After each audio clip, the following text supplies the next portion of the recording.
Gerakan Aceh Merdeka adalah sebuah kelompok separatis yang menginginkan kemerdekaan untuk wilayah Aceh, Indonesia. GAM berperan melawan pasukan pemerintah Indonesia dalam pemberontakan Aceh dari tahun 1976 hingga 2005. Perkiraan jumlah korban tewas mencapai lebih dari 15.000 orang. Pemberontakan ini terjadi atas dasar tuntutan janji kepada Presiden Soekarno untuk memberikan kebebasan kepada rakyat Aceh agar dapat menjalankan syariat Islam.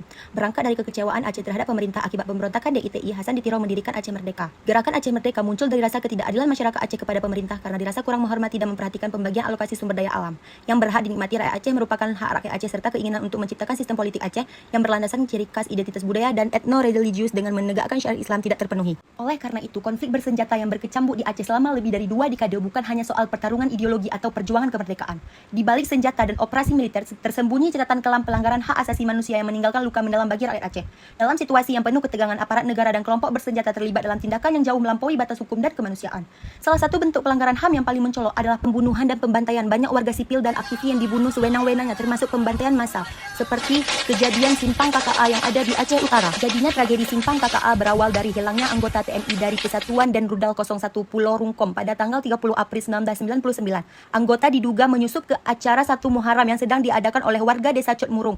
Dugaan penyusupan anggota TNI diperkuat dengan kesaksian warga yang saat itu sedang mempersiapkan acara ceramah. Pasukan militer Detasemen Rudan menanggapi hilangnya anggota tersebut dengan melakukan operasi pencarian besar-besaran yang melibatkan berbagai satuan termasuk BRIMOB. Ketika aparat sedang melakukan penyisiran di desa Cot Murung, mereka menangkap sekitar 20 orang dan melakukan berbagai aksi kekerasan. Para korban mengaku dipukul, ditendang dan diacam oleh aparat. Menanggapi laporan tersebut, warga desa pun mengirim utusan ke Komandan TNI setempat untuk melakukan negosiasi. Setelah proses negosiasi selesai, Komandan TNI berjanji bahwa aksi kekerasan ini tidak akan terulang lagi. Namun pada kenyataannya janji tersebut tidak mereka tepati. Tanggal 3 Mei 1999, satu truk tentara memasuki desa Cot Murung dan Lancang Barat, tetapi diusir oleh warga setempat. Kedatangan tentara ke desa Cot Murung lantas membuat warga setempat merasa marah karena janji mereka tidak ditepati. Alhasil warga desa Cot Murung melakukan aksi unjuk rasa untuk menuntut janji yang diberikan Komandan TNI. Pada siang hari, para pengunjuk rasa berhenti di persimpangan Kertas Kraf Aceh, Krungguku, yang tempatnya berdekatan dengan markas Korem 011.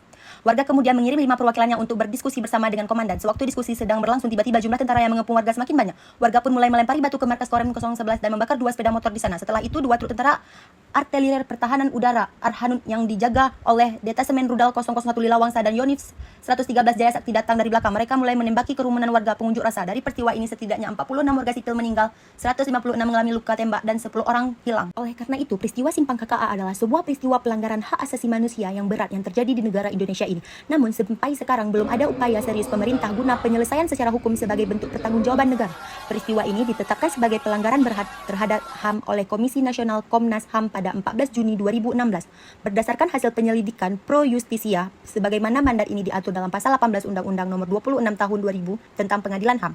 Sudah kita ketahui bersama, pada 1 Januari 2023, Presiden Joko Widodo kala itu mengakui peristiwa Simpang KKA 1999 sebagai salah satu dari 12 kasus pelanggaran berat HAM yang terjadi di Indonesia untuk dilakukan penyelesaiannya secara non-yudisial. Kala itu, pemerintah Jokowi menerbitkan keputusan Presiden Kepres Nomor 17 Tahun 2022 tentang pembentukan tim penyelesaian non-yudisial pelanggaran hak asasi manusia yang berat masa lalu (PPHM) dan dilanjutkan dengan instruksi Presiden Impres Nomor 2 Tahun 2023 tentang pelaksanaan rekomendasi penyelesaian non-yudisial pelanggaran hak asasi manusia yang berat. Tetapi pada peluncuran program pemulihan atau kick-off implementasi rekomendasi tim PPHAM oleh Presiden Jokowi di tapak sejarah Rumah Gedung, hanya 10 orang korban Simpang KKA yang diundang dan telah mendapat rekomendasi.